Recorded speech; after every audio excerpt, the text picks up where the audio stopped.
Ideally, bumper harvest should translate to food security and increased incomes for farmers, but sadly, the opposite is often true. Maize, milk, tomatoes, cabbages are some of the foods that often go to waste or have to be sold at throwaway prices, as farmers lack proper ways of storage to preserve them for longer as they look for markets.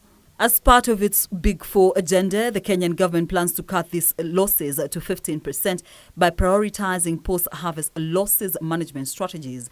On average, of everything we produce is lost due to inefficiencies.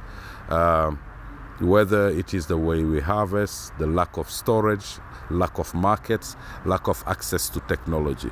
So yield-wise, which is an initiative that demonstrates that through collaboration with private sector to secure stable markets, through aggregation of smallholder farmers and training them, and also through access to technology and financing, we can reduce post-harvest loss. Mamadou Biteye, the managing director, Rockefeller Foundation, further says they have been working with various counties to initiate these food management programs. One of them is Embu County, where 2-3 months ago, the governor actually launched the first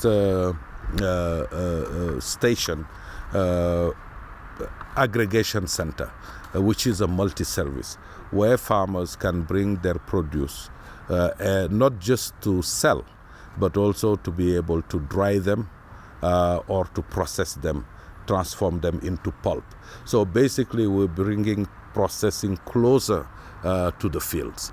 And the governor and the government of Embu actually have committed to multiplying such aggregation centers, have committed also to connecting this aggregation center into electricity, and also supporting the smallholder farmers to get certification through the Kenya Bureau of Standards.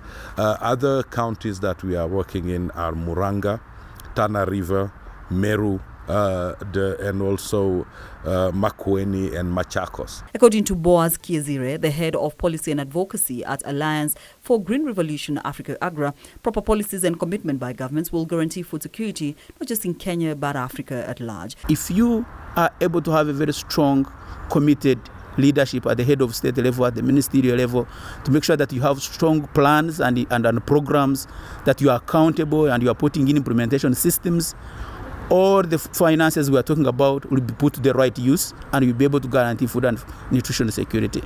Kiezira notes there is need for a multifaceted approach in tackling challenges being faced by farmers.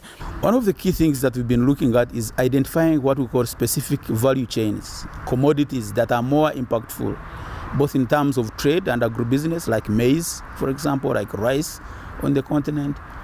But also more important on the enabling environment of policies and also infrastructure.